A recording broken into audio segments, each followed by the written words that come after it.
이 시간 우리 함께 하나님 말씀 보겠습니다. 창세기 11장 1절부터 9절까지 말씀 함께 살펴보겠습니다. 창세기 11장 1절부터 9절까지 말씀 보겠습니다. 한 절씩 교독하도록 하겠습니다. 제가 먼저 1절 말씀 읽겠습니다. 온 땅의 언어가 하나요 말이 하나였더라.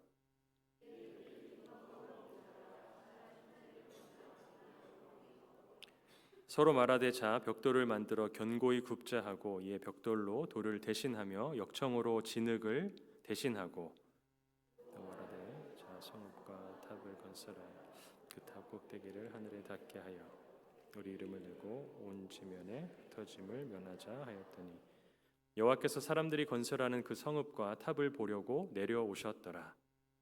여호와께서 이르시되 이 무리가 한 족속이요 언어도 하나이므로 같이 시작하였으니 이후로는 그 하고자 하는 일을 막을 수 없으리로다. 자 우리가 내려가서 거기서 그들의 언어를 혼잡하게 하여 그들이 서로 알아듣지 못하게 하자 하시고 여호와께서 거기서 그들을 온 지면에 흩으셨으므로 그들이 그 도시를 건설하기를 함께 읽겠습니다. 그러므로 그 이름을 바벨이라 하니 이는 여호와께서 거기서 온 땅의 언어를 혼잡하게 하셨음이니라. 여호와께서 거기서 그들을 온 지면에 흩으셨더라.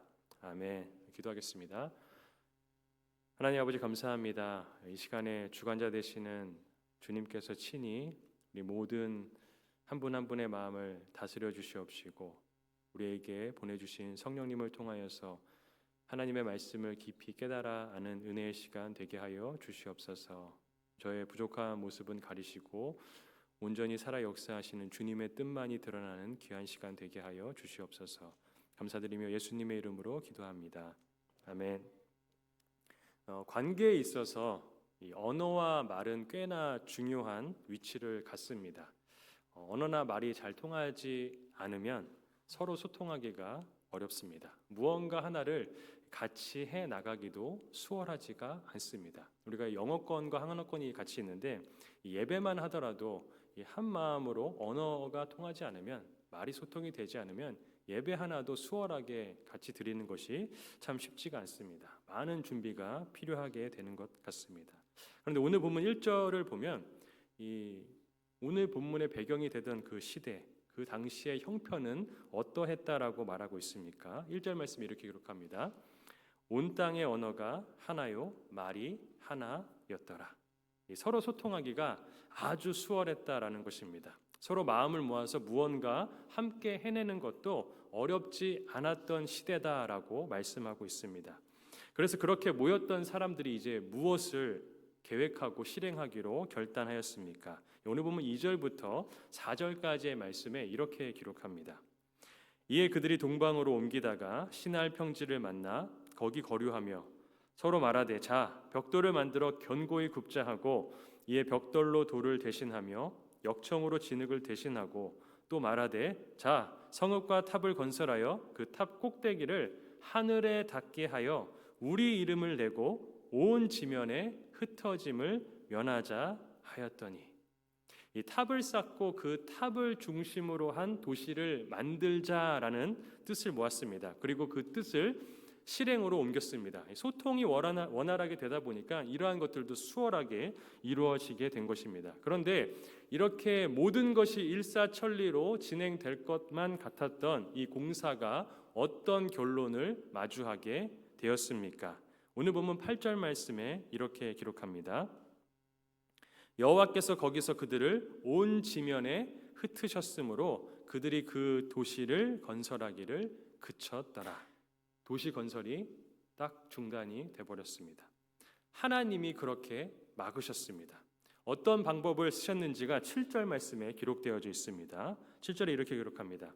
자 우리가 내려가서 거기서 그들의 언어를 혼잡하게 하여 그들이 서로 알아듣지 못하게 하자 하시고 사람들끼리 사용하던 그 당시 그 하나의 언어와 말을 뒤죽박죽 서로 엉켜버리게 질서가 잡히지 않도록 만드셨습니다. 그래서 결국엔 서로 소통하지 못하도록 막으셨던 것입니다. 근데 우리가 아는 하나님은 특별히 이 창세기를 이렇게 쭉 읽다 보면 하나님은 혼돈, 공허, 어둠과 같은 이 땅, 질서가 없고 짜임새 있게 어우러지지도 않았던 이 태초의 상태 가운데 이 세상으로 무엇을 가져오셨습니까? 질서를 가지고 오셨던 분이십니다. 하나님이 만드신 이 자연 만물을 우리가 이렇게 보다 보면 연합되어서 굉장히 질서 있게 돌아가는 것을 보게 되지 않습니까? 예를 들어 해가 지면 달이 뜨게 되고, 뜨거웠던 여름이 가면 가을과 겨울이 변치 않고 찾아오는 것처럼 하나님은 이 땅을 창조하실 때에 굉장히 질서 있게, 그리고 모든 것이 연합하여서 아름다운 상황들을 만들어낼 수 있도록 그렇게 창조하셨던 분이십니다. 그런데 그런 하나님께서 사람들 사이를 혼란하게, 혼잡하게 만드신 것입니다. 하나된 마음으로 연합되어서 모여있던 사람들을 다 흩어버리신 것입니다. 오늘 보면 9절 말씀을 보겠습니다. 그러므로 그 이름을 바벨이라 하니 이는 여호와께서 거기서 온 땅의 언어를 혼잡하게 하셨음이니라. 여호와께서 거기서 그들을 온 지면에 흩으셨더라. 이 바벨, 즉 혼란을 하나님께서 친히 내리셨습니다. 그럼 왜 질서와 연합의 가치로, 그러한 원리로 세상을 창조하셨던 하나님이 마치 자신의 성품과는 정반대되는 것 같은 이 혼란이라는 상황을 세상 가운데 내리신 것입니까? 그 이유를 오늘 본문을 통해서 두 가지로 생각해 볼 수가 있습니다. 첫 번째로 질서의 하나님이 이 신할 평지에 모였던 사람들에게 혼란을 던져주신 그 이유는 그 혼란이 오히려 사람들에게 축복이 되기 때문에 그렇게 하셨던 것입니다. 오늘 말씀을 보시면 그 시작에 사람들이 옮겨가고 있는 방향에 우리가 한번 주목해 보길 원합니다. 사람들이 어느 방향으로 나아가고 있습니까? 2절 말씀입니다. 이에 그들이 동방으로 옮기다가 신할 평지를 만나 거기 거류하며, 사람들이 동쪽으로 이동하다가 도시를 세웠다라고 말씀하고 있습니다. 그럼 창세기에서 이 동쪽이라는 방향성은 무엇을 의미합니까? 그것은 하나님의 약속과 축복으로부터 멀어지는 삶을 말씀해 줍니다. 창세기 4장에 보면 이 가인과 아벨의 이야기가 나옵니다. 이 동생 아벨을 가인이 죽였습니다. 그러고 난 다음에 이 죄를 지은 이 가인이 이제 하나님을 떠나서 어떤 방향으로 나아갑니까? 4장 16절 말씀입니다. 가인이 여호와 앞을 떠나서 에덴 동쪽 놋 땅에 거주하더니, 동쪽으로 갔습니다. 마찬가지로 창세기 13장에 보면 함께 지냈던 아브라함과 롯의 이야기가 나옵니다. 그들의 재산이 많아지게 되자 이제 서로 갈라서기로 합니다. 왜냐하면 그들 사이에 자꾸 다툼이, 종들 간의 다툼이 일어났기 때문에 그렇습니다. 그때에 롯이 나아갔던 방향, 즉 소돔과 고모라가 있던 그 땅의 방향이 어디라고 성경 말씀은 말하고 있습니까? 창세기 13장 11절 말씀을 보겠습니다. 그러므로 롯이 요단 온 지역을 택하고 동으로 옮기니 그들이 서로 떠난지라. 이때도 동쪽으로 나아갔습니다. 하나님은 사람들이 끝없이 하나님의 말씀과 그 축복으로 떠나가는 것을 기뻐하시지 않습니다. 창세기는 그것을 계속해서 말씀해주고 있습니다. 죄를 지은 인간이, 사람이 계속해서 하나님께서 주셨던 축복과 그 은혜들을 버리고 반대되는 방향인 동쪽으로 나아가고 있음을 말하고 있습니다. 그런데 하나님은 그러한 사람들의 방향성을 바라보면서 마음 아파하십니다. 그래서 오늘 본문에서도 하나님께서는 그렇게 동쪽 방향으로 가서 하나님의 은혜와 축복으로부터 멀어져 있는 이들을 위해서 무엇을 결단하셨습니까? 오늘 본문 6절과 7절 말씀입니다. 여호와께서 이르시되 이 무리가 한 족속이요 언어도 하나이므로 이같이 시작하였으니 이후로는 그 하고자 하는 일을 막을 수 없으리로다. 자, 우리가 내려가서 거기서 그들의 언어를 혼잡하게 하여 그들이 서로 알아듣지 못하게 하자 하시고, 그렇기 때문에 하나님께서는 그들에게 혼란을 주셨습니다. 그들의 방향성이 하나님의 은혜와 축복으로부터 멀어지는 방향을 계속해서 선택하다 보니까, 그리고 그들의 언어가 계속해서 하나이면 앞으로 노아의 홍수 때와 같이 이들의 방향성이 더욱더 극악한 곳으로 흘러갈 것을 염려하셨던 하나님께서는 혼란으로 그들이 악한 길로 떠나가는 것을 막고자 하셨던 것입니다. 하나님의 축복으로부터 멀어져가는 삶, 사망의 길로 달려가는 그 삶에 제동을 거셨습니다. 우리의 인생을 돌아보면 이렇게 마치 하나님께서 내 삶 가운데 혼란을 던져주시는 것 같지만 사실은 우리를 축복의 길로 인도하시기 위하여서 우리에게 던져주시는 혼란 혹은 환란들이 있을 수가 있습니다. 많은 분들이 제가 한 분 한 분의 상황들이 어떤지 다 듣지 못해서 알 수가 없지만 저에게 이민은 좋은 길이 아니었습니다. 이민 오는 것을 기대하고 기뻐하는 마음으로 오시는 분들도 있었겠지만 저에게는 이민 오는 상황들이 하나님께서 저에게 주시는 혼란과 혼돈의 상황이었습니다. 이제 막 군대를 제대하고 나름대로 이제 앞 사회에 나아가서 이렇게 살아가야겠다라는 것을 생각하고 있었을 때 제가 원하지 않게 미국 땅으로 왔기 때문에 그렇습니다. 그런데 저에게 혼란이었던 그 상황이었지만 오히려 그 상황은 저를 하나님으로부터 멀어지는 길로 가는 것을 막고자 하시는 하나님의 계획이었음을 지금에서야 깨닫게 된 것입니다. 우리 삶에도 그러한 순간들이 있습니다. 어쩌면 누군가는 지금 내가 마주하고 있는 어떤 상황, 어떤 힘겨운 환난과 어려운 문제들이 나의 마음을 아프게 하고 괴롭게 할 수 있습니다. 그런데 그 모든 환난 뒤에 함께 하시는 하나님의 축복이 있을 수 있음을 바라볼 수 있길 주님의 이름으로 간절히 소망합니다. 영국의 작가인 C.S. 루이스도 이렇게 말씀했습니다. 하나님이 허락하시는 환난을 가리켜 변장된 축복이다라고 말하였습니다. 우리 각자의 삶에 때때로 하나님이 왜 이러시지? 내가 뭘 잘못했다고 이러시지?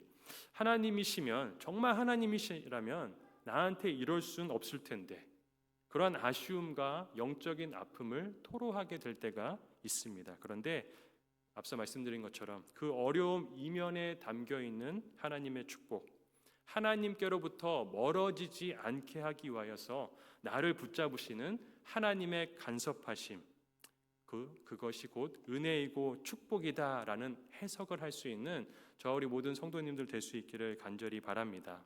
그러한 상황에 우리가 무엇을 해야 합니까? 오히려 더 하나님께서 원하셨던 것처럼 하나님만을 의지하는 자로 세워줄 수 있기를 간절히 바랍니다. 이것이 첫 번째 이유라면 두 번째로 하나님이 질서의 하나님이심에도 불구하고 이 함께 모였던 사람들에게 혼란을 주셨던 이유는 하나님 말씀에 거스르는 삶 자체가 혼란이다라는 것을 알려주시는 경고의 메시지로 삼기 위함이었습니다. 오늘 말씀을 보면 사람들이 정말 아름답게 한 마음으로 한 뜻으로 모여서 연합하지 않았습니까? 그런데 그들이 모였던 그렇게 연합했던 목적이 무엇이었습니까? 4절 말씀이 이렇게 기록합니다. 또 말하되 자 성읍과 탑을 건설하여 그 탑 꼭대기를 하늘에 닿게 하여 우리 이름을 내고 온 지면에 흩어짐을 면하자 하였더니 첫 번째 자신들의 이름을 내기 위해서 이 사람들은 모였습니다. 절대적인 이름, 절대적인 진리 아래 모이는 것을 거부한 것입니다. 또 온 지면에 흩어지지 말자라는 흩어짐을 면하자라는 말들을 외치고 있지 않습니까? 이 말은 하나님께서 태초에 인간에게 주셨던 말씀과 명령에 반대되는 구호입니다. 창세기 1장 28절 하나님께서 어떤 명령을 사람들에게 주셨습니까? 하나님이 그들에게 복을 주시며 하나님이 그들에게 이르시되 생육하고 번성하여 땅에 충만하라. 땅을 정복하라. 바다의 물고기와 하늘의 새와 땅에 움직이는 모든 생물을 다스리라 하시니라. 하나님께서 원하셨던 것은 계속해서 하나님의 나라가 확장되어져 가는 것을, 사람을 통해서 이 땅 가운데 충만하게 채워지는 것을 원하셨습니다. 그리고 그것을 명령으로 주셨던 것입니다. 그런데 시날 평지에 모였던 사람들은 이처럼 하나님의 말씀과 명령을 따르지 않는 삶을 선택하기 위하여서 모였습니다. 하나님 없는 삶을 위하여서 모였고 그것을 위해서 연합했습니다. 하나님이 아닌 인간 스스로의 이름을 위해서, 자신들의 명예를 위해서 자신들이 원하는 자신만의 행복을 위해서 하나가 되었던 것입니다. 분명 하나됨, 연합됨이라는 가치는 하나님께서 기뻐하시는 것이 맞습니다. 그러나 그렇게 하나 되기 위한 것보다 더 중요한 것은 왜 하나 되길 원했느냐라는 데에 있습니다. 왜 하나 되기 위해서 모였는지, 그 목적이 무엇인지, 방향성이 무엇인지를 살펴봐야 하는 것입니다. 목적과 방향성이 올바르지 않다라면 하나 되는 것, 하나님 안에서 기쁜 뜻이 될 수가 없는 것입니다. 오히려 하나님의 말씀을 거스르는 것들은 우리 삶 가운데 혼란만을 줄 수밖에 없습니다. 오늘날 현실이 어떻습니까? 우리가 너무나 잘 알고 또 너무나 많이 들어왔던 것처럼 진리인 성경을 버리는 시대가 되었습니다. 그런데 그렇게 진리인 성경을 버리자 실제로 이 시대는 어떻게 되었습니까? 훨씬 더 혼란한 시대 가운데 살아가게 되었습니다. 예전에 어른들은 그냥 아이 낳고 그냥 키웠습니다. 낳아놓고 나면 알아서 자란다라고 합니다.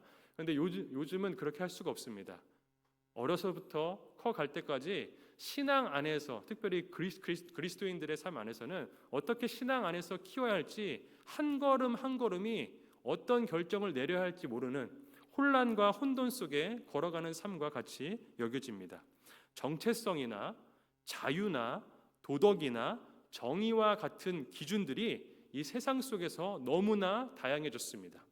예전에 기독교 문화권 안에 모든 나라들이 있었을 때는 정체성이나 자유나 도덕이나 정의 같은 것들은 성경이 말씀해 주는 대로 따르고자 했습니다.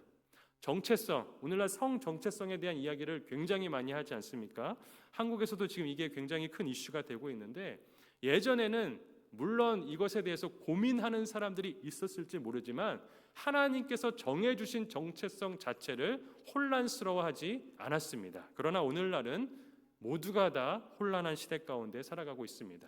우리 아이들이 가서 갑자기 나는 오늘 여자애가 남자가 되겠다라고 하면 우리 아이들이 이 친구를 뭐라고 불러야 하는지 헷갈리는 그런 시대 가운데 살아가게 되는 것입니다.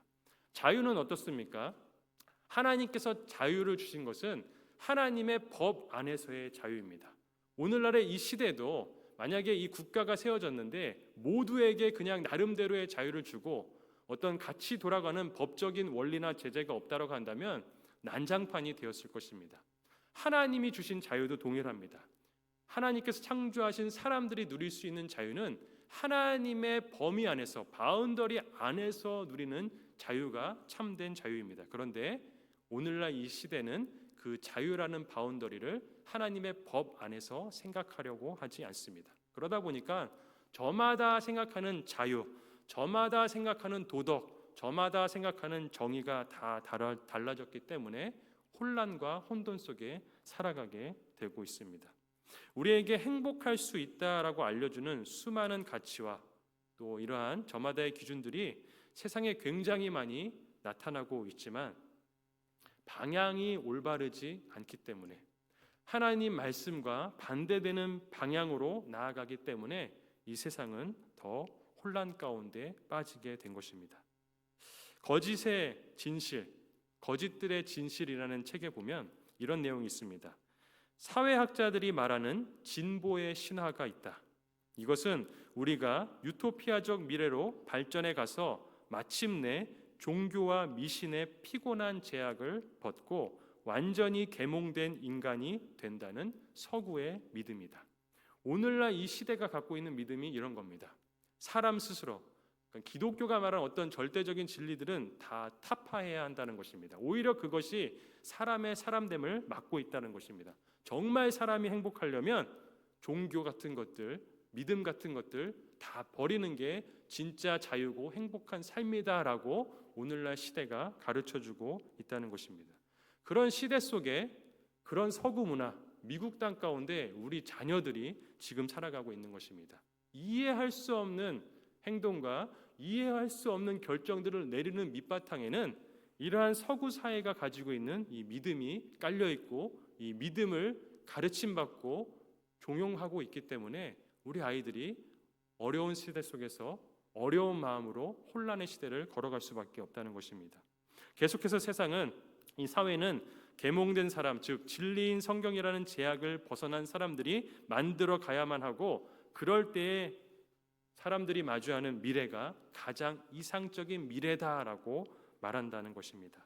오늘 본문에 등장하는 사람들도 마찬가지입니다. 이 진리인 성경은 버려버리고 하나님의 제약에서 벗어나서 하늘에 닿을 만큼, 즉 하나님 없이도 천국을 만들어내야 한다라는 마음으로 모였습니다.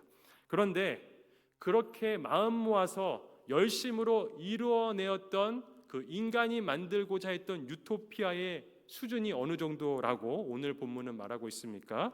5절 말씀 보시기 바랍니다. 여호와께서 사람들이 건설하는 그 성읍과 탑을 보려고 내려오셨더라.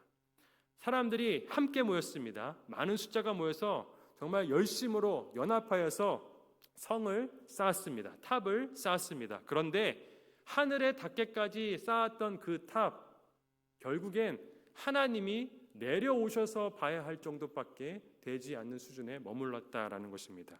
무엇을 말합니까? 오늘날 엄청난 기술을 개발하고 신약을 개발하고 놀라운 정책들과 사상들을 아무리 이 시대가 만들어낸다 할지라도 절대로 사람들은 모두가 다 부유해질 수도 없고, 모두가 다 영원토록 건강해질 수도 없고, 모두가 다 하나님 크기에 도달할 수 없다라는 것입니다. 그것이 성경이 이 땅에 살아가는 사람들에게 가르쳐주는 진리입니다. 이 진리가 이미 하나님의 말씀을 통해서 선포되었음에도 불구하고 여전히 사람은 어떠한 마음을 갖고 살아가려고 합니까? 내 힘으로 뭔가를 이뤄가고 하나님 말씀에서 벗어난 뜻을 따라 살아가고자 하는 그 욕심 가운데 끌려 살아가고 있다는 것입니다. 왜 이렇게 됐습니까? 우리가 다 거짓된 세상의 소식에 속고 있기 때문에 그렇습니다. 남들과 비교하면서, 세상과 비교하면서 내가 누리지 못하고 있는 것들, 가지지 못하고 있는 것들, 그런데 남에게 있는 것들을 보면서 저것이 없어서 나의 삶이 불안하고 불평스러운가? 사실 세상에 있는 내용들은 사실이고 진실일 수 있습니다. 실제로 부유한 사람들이 편하게 살아가는 것처럼 보일 수 있습니다. 권력이 없는 사람보다는 권력이 있는 사람들이 어떤 혜택을 더 많이 받는 것처럼 보입니다. 그것이 사실이고 진실일 수 있습니다. 그런데 중요한 것은 무엇입니까? 사실이나 진실이 중요한 게 아니라 진리가 훨씬 더 중요하다라는 사실입니다. 이 세상이 그러한 사실처럼 거짓된 사실로 돌아간다 할지라도 우리는 그러한 사실에 끌리거나 진실에 끌려가는 것이 아니라 진리를 따라가야 하는 사람이다라는 것입니다. 진리가 이 세상 가운데 작동되지 않는다 할지라도 그러나 우리는 살아계신 하나님을 바라보며 그 진리를 따라 살아가야 하는 성도인 줄로 믿습니다.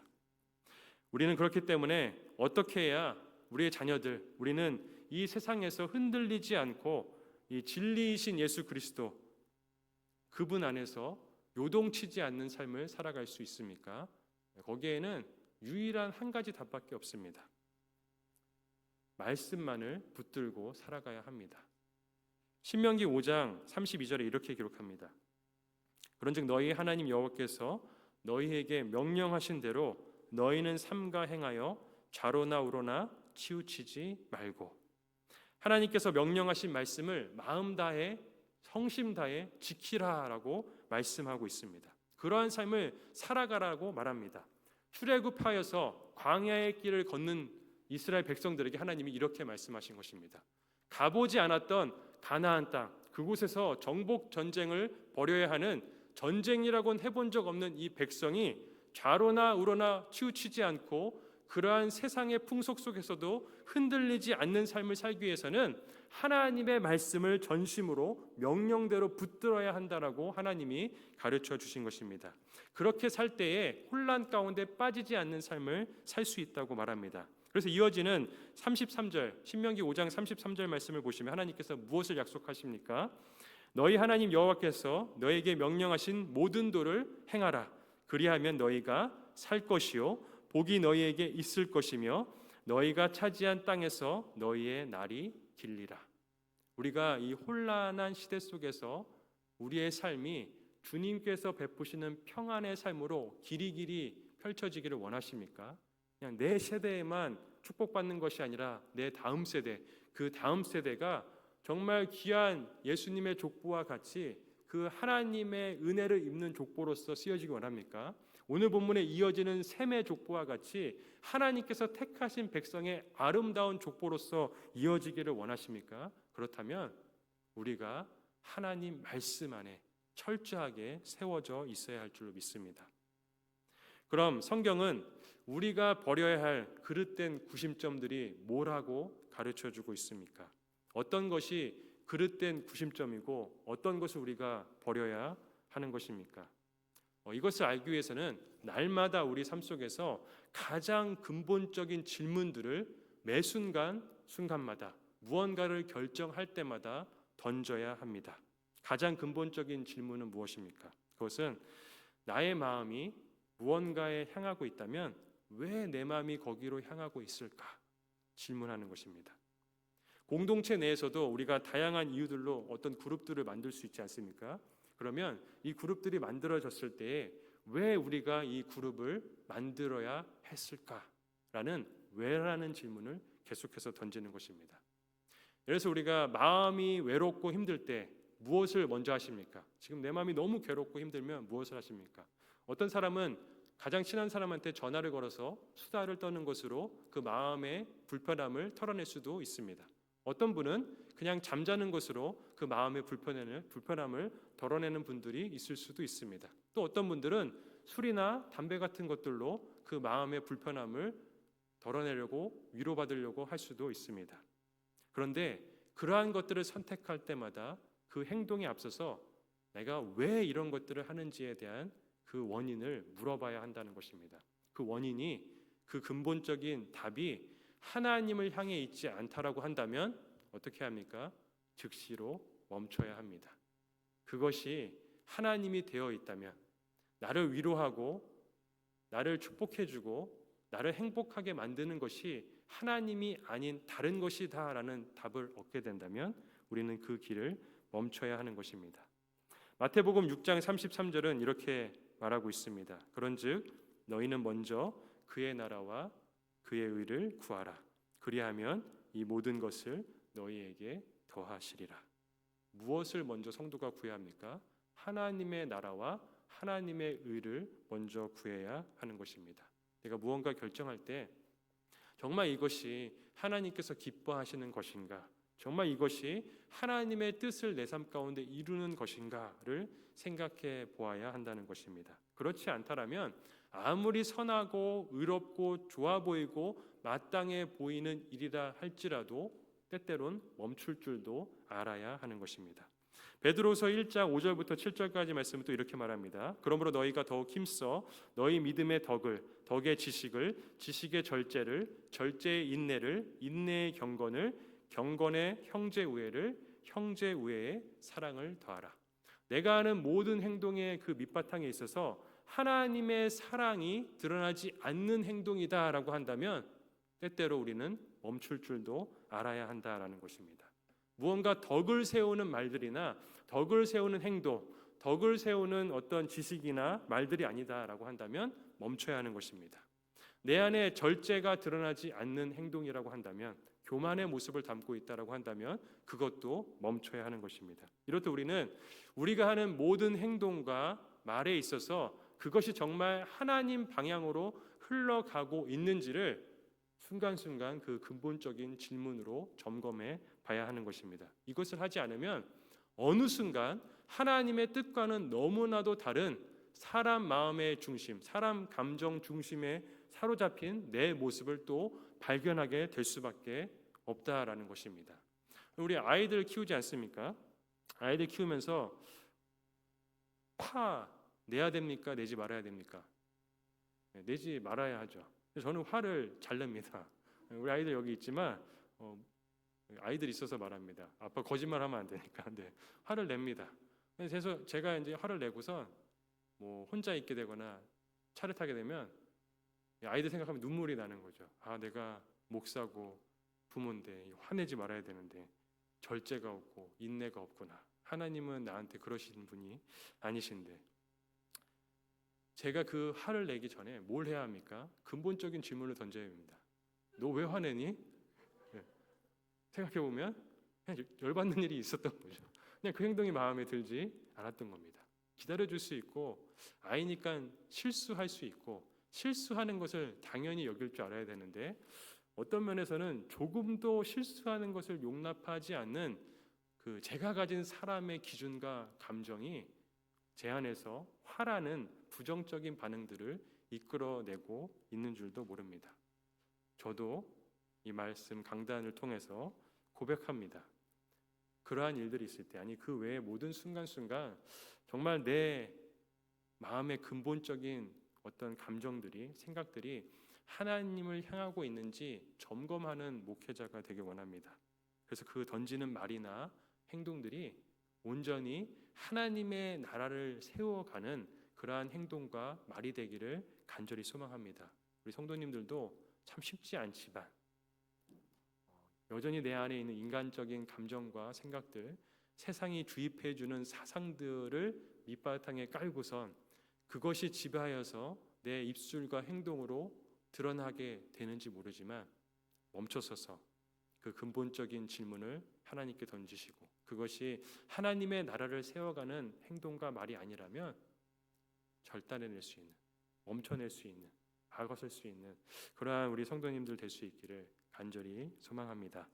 말씀을 마무리합니다. 오늘 본문에 등장한 사람들은 언어도 하나였고 말도 하나였다라는 서로 연합할 수 있는 굉장히 좋은 밑바탕이 그런 전제 조건이 깔려 있었습니다. 그런데 그들에게 주어졌던 이러한 축복의 기회들을 하나님 나라를 세워가는 방향으로 사용하지 못했습니다. 오히려 그 좋았던 기회들을 하나님의 뜻을 거스르는 방향으로 세워갔던 것입니다. 오늘 우리가 가진 시간이나 건강이나 재능이나 물질이나 인적 자원 이 등등의 수많은 축복들이 있습니다. 이미 우리에게 주어져 있는 축복들이 있죠. 그런데 이것을 어떤 방향으로 사용할지 우리가 선택해야 됩니다. 하나님께 선택권이 있지만 하나님은 하나님의 형상대로 창조하신 우리에게 그 선택할 수 있는 권리를 위임해 주셨습니다. 그래서 우리가 이제 선택해야 됩니다. 나에게 주어진 이 시간들, 재능들, 내 마음, 건강, 물질, 우리 교회 안에 있는 인적인 자원들을 어떤 방향으로 사용해야 할지, 내 나라를 위해, 내 행복을 위해, 내 이름을 내기 위해 사용하는 것이 아니라 하나님의 이름을 높이기 위해, 하나님의 교회를 건강하게 세워가기 위해, 하나님이 세우신 가정을 아름답게 만들어가기 위해서 사용할 수 있는 저 우리 모든 성도님들 될 수 있기를 예수 그리스도의 이름으로 축복합니다. 말씀을 기억하면서 함께 기도하겠습니다. 하나님 아버지 감사합니다. 오늘도 주님께서 우리를 하나님께서 원하시는 방향으로 인도하시는 줄 믿습니다. 그러기 위해서 때때로 우리에게 좋은 일들도 때로는 아픈 일들도 허락하시는 줄 믿습니다. 그러나 그 뒤에 하나님이 계심을 바라보면서 요동치 않고 하나님의 말씀을 신뢰함으로 하나님 나라를 세우기 위하여서 우리의 모든 마음과 물질과 정성과 힘을 다하는 삶 살아갈 수 있도록 은혜 베풀어 주시옵소서. 감사드리며 예수님의 이름으로 기도드립니다. 아멘. 그 시간 함께 하나님 말씀